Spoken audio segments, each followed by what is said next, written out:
দুলিয়াজানত ড্ৰাগছৰ এজন যুৱক উদ্ধাৰ 0.63 পৰিমাণৰ উদ্ধাৰ ড্ৰাগছ এখন টুকটুকি বহু দিনৰ পৰা দুলিয়াজানৰ এখন AS06ER0499 নম্বৰৰ এখন টুকটুকি চালকে ড্ৰাগছ ব্যৱসায় কৰি আহিছিল। তেনে সময়তে দুলিয়াজানৰ টুকটুকি সন্থাই গোপন সূত্ৰৰ পম খেদি আজি নিউ সেটেলমেন্টত টুকটুকি সমীৰ চেতিয়া নামৰ যুৱকজনক হাতে লুটে ধৰা পেলাই 0.63 পৰিমাণৰ ড্ৰাগছ আৰু দুটাকৈ চিৰিজ।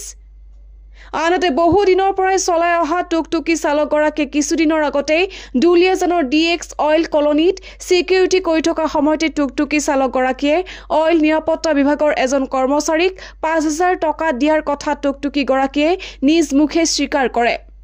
ইফালে গডু আৰু সৰু নামৰ দুজন যুৱকৰো নাম হাঙুৰ খাই পৰিছে ড্ৰাগছ ব্যৱসায়ত। এতিয়া প্ৰশ্ন হয় কোন এই অইল ইণ্ডিয়াৰ নিৰাপত্তা বিভাগৰ কৰ্মৰত কৰ্মচাৰী যাক 5000 টকা দি মেনেজ কৰি আহিছিল।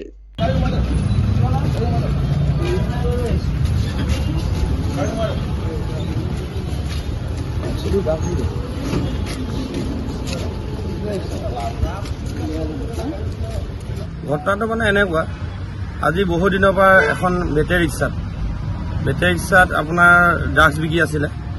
ড্ৰাগছ বিক্ৰী থকা আমি বহু দিনৰ পৰা গম পাই আছিলোঁ যে এইখন গাড়ীয়ে ড্ৰাগছ বিক্ৰী থাকে, কিন্তু আমাৰ ইউনিয়নৰ কোনো তেওঁ ৰিক্সা নহয়। আৰু আমি গম পাই আমি আজি কেইজনমান ল'ৰাই সিদ্ধান্ত কৰিলোঁ যে এনেকৈ বিক্ৰী আছে। আমি এতিয়া প্লেনিং কৰি আমি তেওঁক ধৰা হৈ পেলাই 0.663 গ্ৰাম মানে পালে ড্ৰাগছসহ হাততে ধৰিলোঁ, টেমা পাইছোঁ, চিৰিঞ্জ পাইছোঁ। এইবিলাকে বিজনেছ কৰি আছিলে ইয়াত তেওঁলোকে।